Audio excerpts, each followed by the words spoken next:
नमस्कार दोस्तों, स्वागत है आपका एमसीक्यू आईक्यू में। मैं आपको पढ़ा रहा हूँ चैप्टर वाइज क्वेश्चन एसएससी के। जो भी एसएससी के प्रीवियस ईयर क्वेश्चन है एग्जाम में आ चुके हैं वो क्वेश्चन पढ़ रहे हैं हम।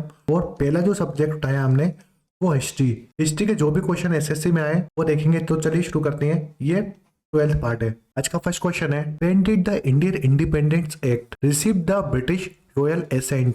भारतीय स्वतंत्रता अधिनियम को ब्रिटिश शाही स्वीकृति कब प्राप्त हुई? इसका करेक्ट आंसर है, जो ब्रिटिश रॉयल एसेंट था उनको इंडियन इंडिपेंडेंट एक्ट कब मिला था? तो इसका करेक्ट आंसर है 18 जुलाई 1947 में। इंडियन इंडिपेंडेंट एक्ट आया था 1947 में, जिसको रिसीव किया था रॉयल एसेंट। इसको फोर्स आउट कब किया था? 18 जुलाई 1947 में। जो भी ब्रिटिश रॉयल एसेंट था उन्होंने इसको फोर्स आउट किया था 18 जुलाई 1947 में। ये एक्ट फोर्स आउट होने के बाद Mountbatten plan for Indian independence आया था, जिसको पार्टीशन ऑफ इंडिया भी बोलते हैं। इस एक्ट के बाद इंडिया और पाकिस्तान दोनों अलग हो जाते हैं। और जो माउंटबेटन प्लान था, जिसको हम 3 जून प्लान भी बोलते हैं, इस प्लान को दिया था जो वॉइस रॉय थे लॉर्ड माउंटबेटन ने। नेक्स्ट क्वेश्चन है, Faxian began his journey back home from which of the following Indian state? Faxian ने निम्नलिखित में से किस भारतीय राज्य से अपने घर वापसी की यात्रा शुरू की थी? तो जो फाजियान थे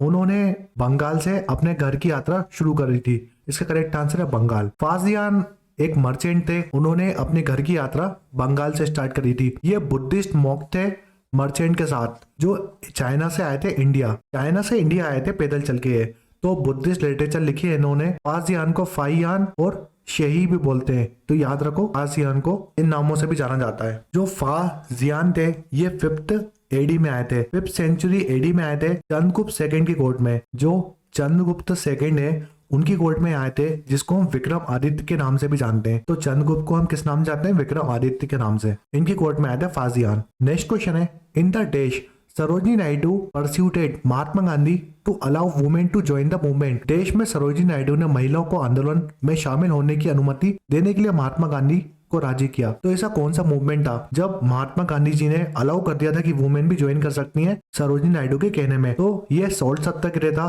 काफी इंपोर्टेंट क्वेश्चन है। सोल्ट सत्याग्रह में वुमेन पहले पार्टिसिपेट नहीं कर रही थी, मगर जब सरोजिनी नायडू ने बोला महात्मा गांधी से कि वुमेन्स को भी ज्वाइन करना चाहिए मूवमेंट, तो महात्मा गांधी जी मान गए थे। इसका करेक्ट आंसर है सोल्ट सत्याग्रह। अगर मैं क्विट इंडिया मूवमेंट की बात करूं तो ये 8 अगस्त 1942 में आया था। याद रखो, काफी इंपोर्टेंट क्वेश्चन है। चंपारण सत्याग्रह की बात करता हूं तो 1947 में महात्मा गांधी जी का पहला सत्याग्रह था ये इंडिया में। देखिए, जो हमारा सोल्ट सत्याग्रह है, जिसको हम दांडी मार्च के नाम से भी जानते हैं, उसके लिए मनाया था सरोजिनी नायडू ने महात्मा गांधी जी को। सोल्ट सत्याग्रह की बात करते हैं तो Mahatma Gandhi lead the non violent civil disobedience movement, जिसको हम सोल्ट सत्याग्रह के नाम से भी जानते हैं। तो महात्मा गांधी जी इसको लीड कर रहे थे। सोल्ट सत्याग्रह बोलते हैं, इसको दांडी मार्च बोलते हैं और दांडी सत्याग्रह के नाम से जानते हैं हम। ये जो सोल्ट सत्याग्रह सिर्फ 24 दिन का सत्याग्रह था। जो सोल्ट में टैक्स लगा रहे थे ब्रिटिश, उसके अगेंस्ट में ये सत्याग्रह चलाया था। 24 दिन का सत्याग्रह था, जो 12 मार्च से स्टार्ट हुआ था और 6 अप्रैल 1930 में सोल्ट सत्याग्रह खत्म हो गया था, जिसको हम दांडी मार्च भी बोलते हैं। इसमें टोटल लोग थे 78 प्लस 1 मेंबर थे महात्मा गांधी। तो अगर मैं टोटल मेंबर बोलूंगा तो 78 टोटल अदर मेंबर थे और 1 थे महात्मा गांधी, तो टोटल 79 मेंबर थे।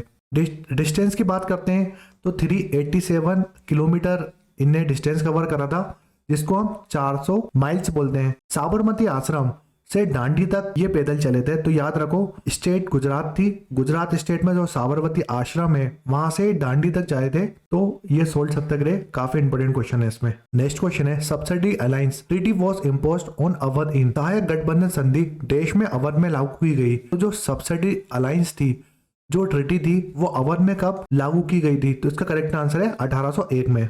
देखिए, जो सब्सिडरी अलायंस था वो किसने चालू किया था? वो चालू किया था वेली सैली ने चालू किया था। देखिए, ये जो सब्सिडी अलायंस है ये अवध में लागू हो गई थी।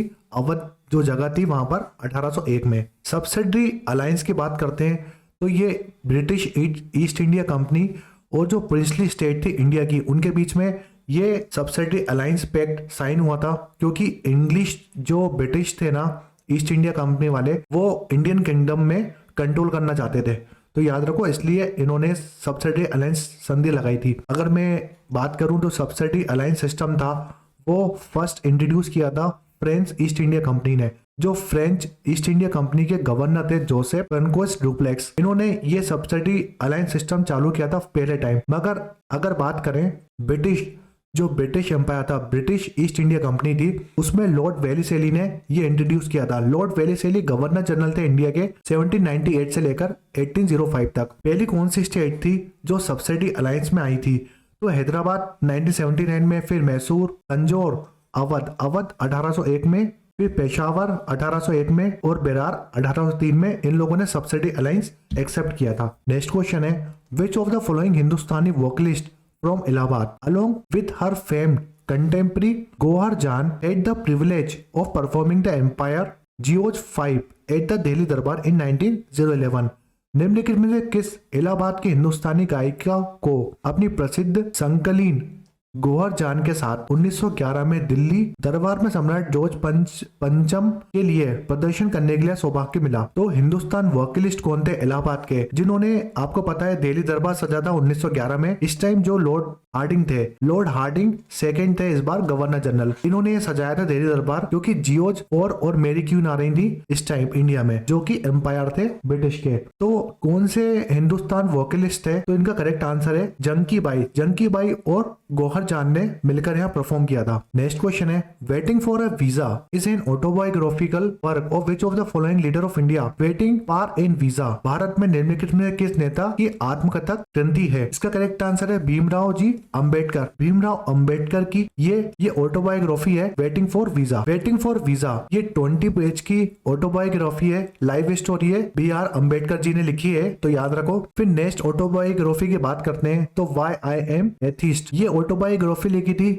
भगत सिंह ने 1930 में लिखी थी, जो कि लाहौर सेंट्रल जेल में लिखी थी इनने। काफी इंपॉर्टेंट क्वेश्चन है, कौन सी जेल में लिखी थी? तो लाहौर सेंट्रल जेल में। फिर memory of my life and time in the day of my youth, ये ऑटोबायोग्राफी है विपिन चंद्र पाल की। फिर नेक्स्ट जो ऑटोबायोग्राफी आती है, फिर नेक्स्ट बुक आती है हू वर द सुधरास, ये बुक भी लिखी है BR अम्बेडकर जी ने 1946 में। Annihilation of caste BR Ambedkar ji ने लिखी है, तो ये कुछ इंपॉर्टेंट बुक्स नहीं, याद रखो। नेक्स्ट क्वेश्चन है, who among the following personality has written the national song Vande Mataram? निम्नलिखित व्यक्ति में से किसने वंदे भारत राष्ट्रीय गीत लिखा था? तो इसका करेक्ट आंसर है BC चट्टोपाध्याय, जिसको बंकिम चंद्र चट्टोपाध्याय भी बोलते हैं। तो इन्होंने वंदे मातरम सॉन्ग लिखा था, जो हमारा नेशनल सॉन्ग है। वंदे भारत सॉन्ग लिखा था बंकिम चंद्र चट्टोपाध्याय ने, ये नेशनल सॉन्ग है इंडिया का। ये जो सॉन्ग है ये कंपोज करा था संस्कृत लैंग्वेज में 1870 में। इसके बाद क्या हुआ, 1882 में जो बंगाली नॉवल थी आनंद मठ में ये लिखा गया। तो याद रखो, संस्कृत लैंग्वेज में लिखा गया था। उसके बाद जो आनंद मठ नॉवल थी उसमें वंदे भारत लिखा गया था।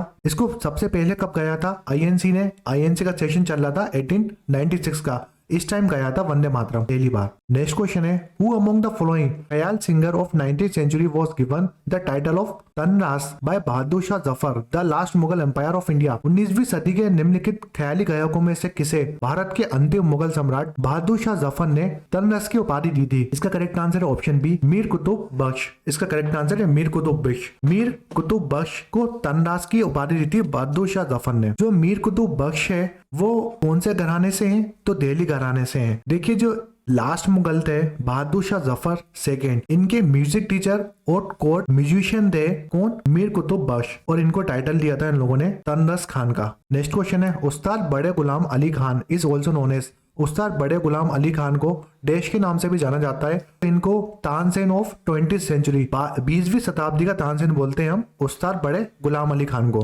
नेक्स्ट क्वेश्चन है, who among the following is credited with the building of Delhi Lal Qila और रेड फोर्ट? निम्नलिखित में से किसे दिल्ली का लाल किला के नाम के निर्माण के श्रेय दिया जाता है? तो जैसे इससे पहले वाले लेक्चर में बताया था मैंने, दिल्ली का जो लाल किला है जिसको हम रेड फोर्ट बोलते हैं, वो किसने बनवाया था? शाहजहां ने बनवाया था। तो रेड फोर्ट दिल्ली का मुगल अंपायर शाहजहां ने बनवाया था। जो शाहजहां है उनको हम गोल्डन एज ऑफ आर्किटेक्चर के नाम से जानते हैं, क्योंकि इन्होंने बहुत आर्किटेक्चर बनाया था इंडिया में। जैसे कुछ बहुत फेमस चीजें बनवाई है इन्होंने, रेड फोर्ट बनवाया दिल्ली का, ताजमहल आगरा का बनवाया है, जामा मस्जिद दिल्ली की बनवाई है और जामा मस्जिद आगरा वाली, ये दोनों शाहजहां ने बनवाया है। तो देखिए, जो आर्किटेक्चर थे, ताजमहल के आर्किटेक्चर और रेड फोर्ट के आर्किटेक्चर एक ही हैं, जिसको हम उस्ताद अहमद लाहौरी, जो ताजमहल और रेड फोर्ट के दोनों के आर्किटेक्चर हैं। ये 12th पार्ट था, चैप्टर वाइज सीरीज चल रही है हमारी SSC के प्रीवियस ईयर क्वेश्चन की।